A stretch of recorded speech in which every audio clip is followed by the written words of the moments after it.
Babylon is crumbling. You can feel it. Maybe in big chunks soon.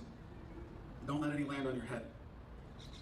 They don't want you to know how big a deal it is right now with unemployment that people don't want to work if they're forced to get vaccinated. Despite all the free pizza and donuts, and I'm not making that shit up either. Those were actual incentives we've seen offered for getting the vaccine. Oh, you care about my health, do this healthy thing. Pizza and donuts. Only about 54% of the US population is fully vaccinated right now, according to Google. That is, if you believe, they wouldn't exaggerate that. Don't let them bully you into thinking that you are in the crazy minority. So why is it crumbling now? The assholes in BlackRock and Vanguard Holdings, who own over half the corporate media, and Big Pharma in America, they know what they are doing. They're getting their last licks in on a dying system. They know their days are numbered, and they're still laughing at us. They are laughing at how pathetic the people who fall for their racket are, and how impotent we who see what's going on are to stop them. Quote, "It has been said that when in the course of human events, an oppression so revolts its subjects, it becomes necessary to alter or abolish the means of that tyranny. Is it that time when our Bill of Rights is defiled every day? When our adventures abroad threaten our security at home? When the Federal Reserve keeps our free nation enslaved by debt? When the people of the world tremble under the thumb of American corporate imperialism? And now, our nation is drifting dangerously from freedom to fascism. So I have to ask, is it time?" By the way, that was a quote from me. Yeah, I said that at the Ron Paul Revolution March in 2008. Was it time then or is it time now? How long have we been doing this? In reality, it was time a long time ago, but there are more of us now than ever before who realize it. I'm celebrated as an anti-war activist because I'm also a war criminal. I'm a war criminal not only because I tortured Iraqis, but just because I deployed to Iraq as part of the criminal invading and occupying forces.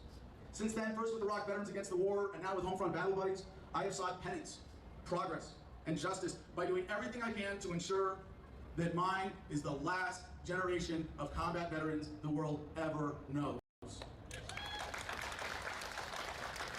Homefront Battle Buddies is the nonprofit I recently started with a team of libertarian veterans with a wide variety of military experiences to facilitate veterans' access to alternative therapies not available through the VA.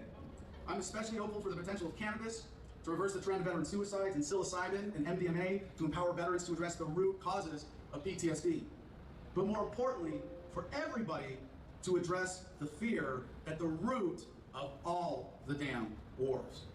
So when I think of fearless anti-war activists, there might be none greater than the greatest himself, Muhammad Ali. As Al Sharpton said of his refusal to submit to the draft of the war in Vietnam, when it was still popular, quote, "For the heavyweight champion of the world, who had achieved the highest level of athletic celebrity, to put all of that on the line, the money, the ability to get endorsements, to sacrifice all of that for a cause, gave a whole sense of legitimacy to the movement and the causes with young people that nothing else could have done. Even those who were assassinated certainly lost their lives, but they didn't voluntarily do that. He knew he was going to jail and did it anyway." That's another level of leadership and sacrifice. Muhammad Ali himself said, "Why should they ask me to put on a uniform and go 10,000 miles from home and drop bombs and bullets on brown people in Vietnam, while so-called Negro people in Louisville are treated like dogs and denied simple human rights?" And they don't want you to remember him for that. Muhammad Ali was the greatest boxer of all time, and that pales in comparison to him being the greatest draft resistor of all time. And that's what it's going to take. Muhammad Ali's size courage, not of violence, but of convictions. You think that's impossible? I hear it a lot. That'll never happen, Adam. You're way too optimistic, Adam. You have way too much faith in humanity. It's such a great point about Muhammad Ali. His business was violence, and yet he refused to fight. Adam. Muhammad Ali also said, "Impossible is just a big word thrown around by small men who find it easier to live in the world they've been given than to explore the power they have to change it. Impossible is not a fact, it's an opinion. Impossible is not a declaration, it's a dare. Impossible is potential. Impossible is temporary. Impossible."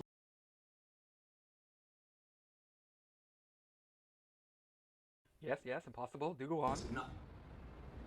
By the way, we need more of the stormtroopers to become former stormtroopers, do we not? And you can get out of the military as a conscientious objector at any time. GIRightshotline.org can help. And I encourage everyone to write that down and share it with anybody you know on active duty in the military who is having that conscience.